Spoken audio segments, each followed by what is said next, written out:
সবসময় আমরা বলি যে আমরা এক্সপোর্ট কোয়ালিটির প্রোডাক্ট বানাই।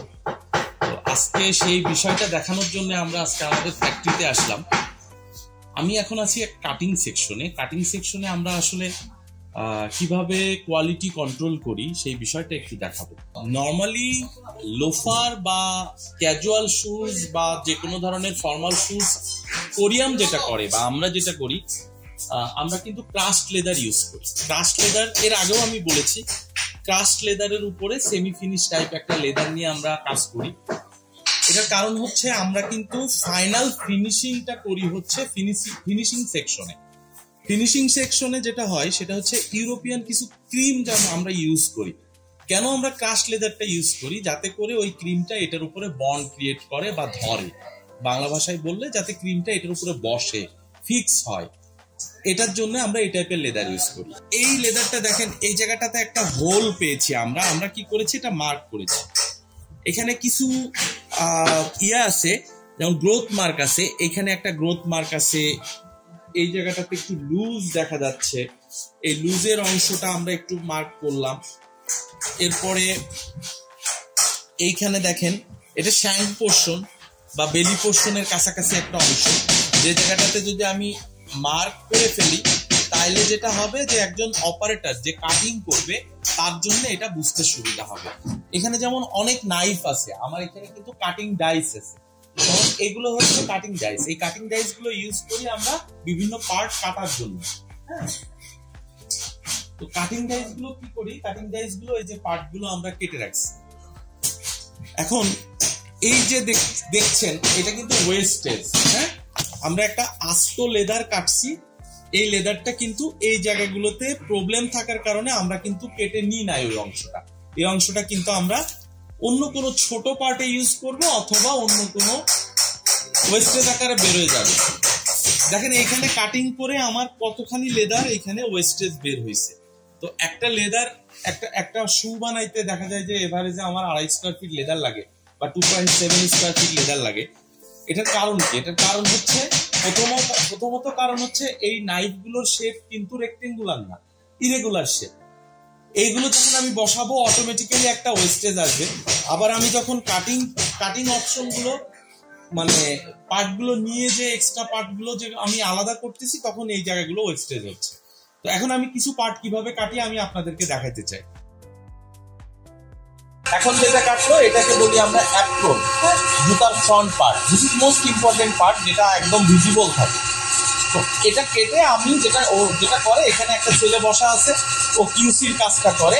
ও যেটা করতেছে সেটা হচ্ছে এটার উপরে সাইজ মার্ক করতেছে, সাইজ মার্ক করে ও সাইজ ওয়াইজ বান্ডিল করতেছে।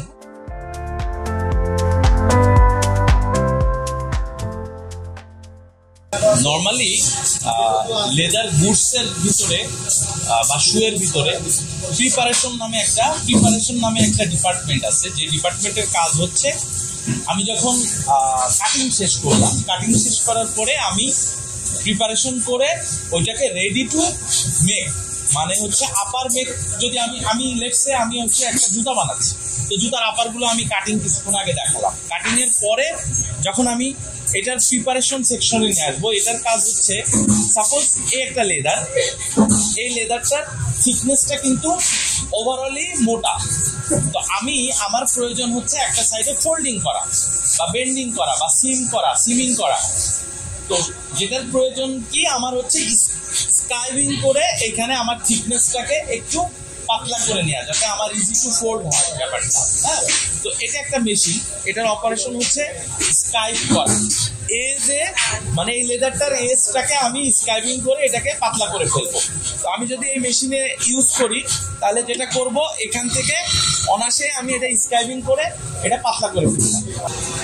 এটার কিন্তু একটা অংশ মেশিনে কেটে পড়ে গেছে, যার দরুন এই পাশটা অনেক পাতলা হয়ে গেছে, থিন হয়ে গেছে, এটা ঠিক ছিল। তো এখন যদি আমি এখানে গ্লু অ্যাপ্লাই করি বা ফোল্ডিং টেপ অ্যাপ্লাই করে তারপরে এটা ফোল্ড করতে আমার খুব ইজি হবে।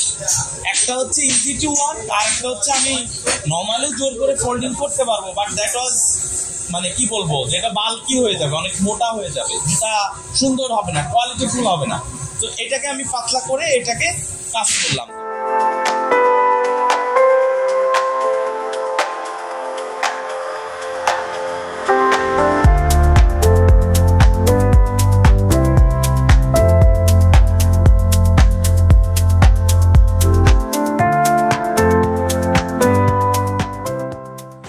যাচ্ছি আপার সেকশনে। হ্যাঁ, কাটিং করার পরে প্রিপারেশন করার পরে আমরা যে সেকশনে এসে কাজটা করি সেটা হচ্ছে আপার সেকশন। নর্মালি দুইটা পার্ট থাকে, যেমন এই লেদারগুলোকে আমরা বলি লাইনিং লেদার। হ্যাঁ, এইখানে যেমন আপার লেদারটার সাথে লাইনিং লেদারটা অ্যাটাচ করা হচ্ছে, এবং এই জায়গাটাতে যদি আমি দেখাই তাহলে যেটা হবে যে উনি যেটা করতেছেন আপারের উপরে লাইনিংটা বসাচ্ছে। লাইনিংয়ে বসানোর আগে এখানে গ্লু অ্যাপ্লাই করা হচ্ছে। এখন লেমিনেশন করার জন্য এই যে টুলসটা ইউজ করে সে হচ্ছে এইভাবে চাপ দিল, এটার কারণে এইখানে একটা শেপ আসতেছে। হ্যাঁ, এখানে একটা রাউন্ড দিয়ে একটা ওভাল একটা শেপ আসে। আরেকজন কিছু পাঞ্চ করতেছে, সব পাঞ্চ নাইফে দেয়া যায় না, কিছু পাঞ্চ আছে যেটা ম্যানুয়ালি করতে হয়, ওখানে মার্ক করা আছে, সেই ম্যানুয়ালি সে পাঞ্চগুলো করে ফেলতেছে। তো এরকম বিভিন্ন পার্ট একসাথে জোড়া লাগায় স্টিচ করে কিন্তু একটা কমপ্লিট আপার তৈরি হয়।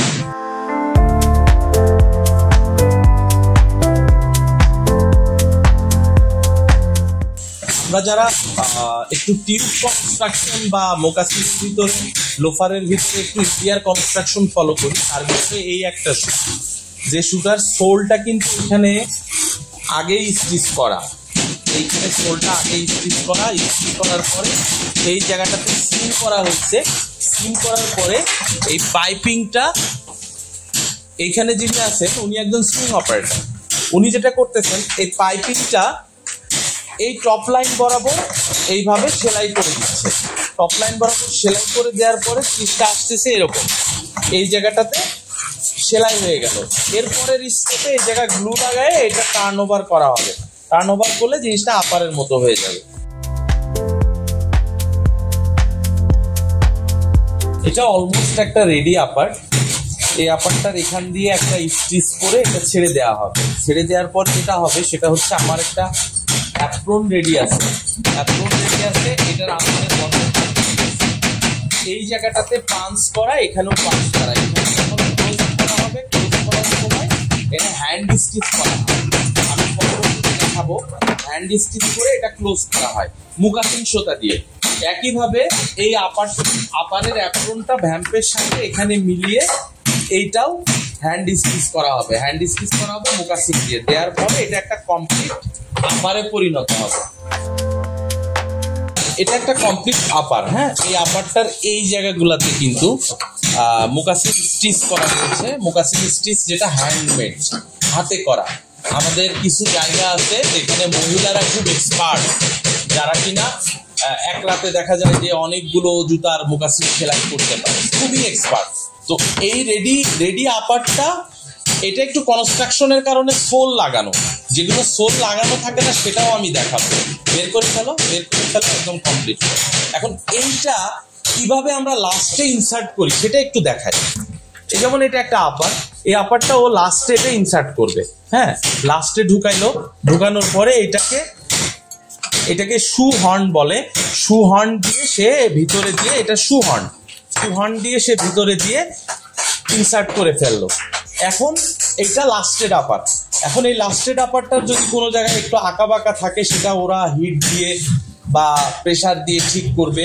তারপরে কোনো জায়গায় যদি রিঙ্কেল থাকে সেটাকে হিট দিয়ে রিঙ্কেলটা উঠাবে, কারণ লেদারে সম্ভব। Leather it's a natural fibre, এখান থেকে হিট দিয়ে পানি দিয়ে অনেক কিছু করা যায়। এটার পরে লাস্টিং সেকশনে এটা ছোট্ট একটা কাজ, এর বাইরে অনেকগুলো কাজ আছে। হিট সেটিং করতে হবে, একটা নির্দিষ্ট টেম্পারেচার এবং হিটে এটা টেম্পারেচার এবং টাইমে এটা একটা চেম্বারের ভিতরে রেখে তারপরে এটাকে পাস করতে হয় যাতে এটা শেপটা ঠিক থাকে। এটা হচ্ছে আমাদের যে লোফারগুলো প্রোডাকশন হয় বা মোকাসিনগুলো প্রোডাকশন হয় সেটার একটা কমন প্রসেস। এখন আমি আরেকটি জিনিস দেখাই, সেটা হচ্ছে যেমন আমাদের CRM09 একটা আর্টিকেল যেটা হ্যান্ড লাস্টিং করে বা মেশিন লাস্টিং করে আমরা প্রোডাকশন করি। এই যে আর্টিকেলটা এটা কিন্তু লাস্টিং করে রাখা, এটা একটা লাস্টিং এর প্রসেস। আমি যদি একটু দেখাই, এটা প্রো লাস্টিং করা, এটা একটু হ্যান্ড লাস্টিংটা করা।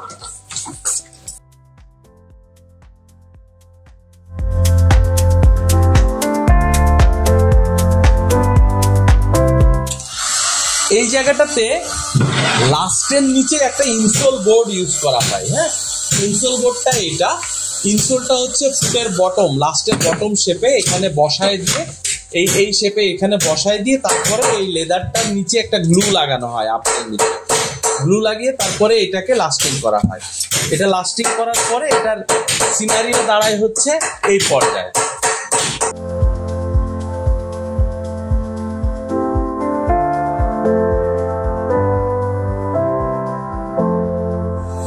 এটা লাস্টিং করার পরে যেটা হয়, এই জায়গাটা অমৌলিক থাকে, বালতি থাকে। আমরা যেটা করি, এটাকে রাফিং করে এই মেশিনে যে কাজটা রাফিং করে বটম সারফেসটা ইনপুট করা হয় যাতে সোলারটা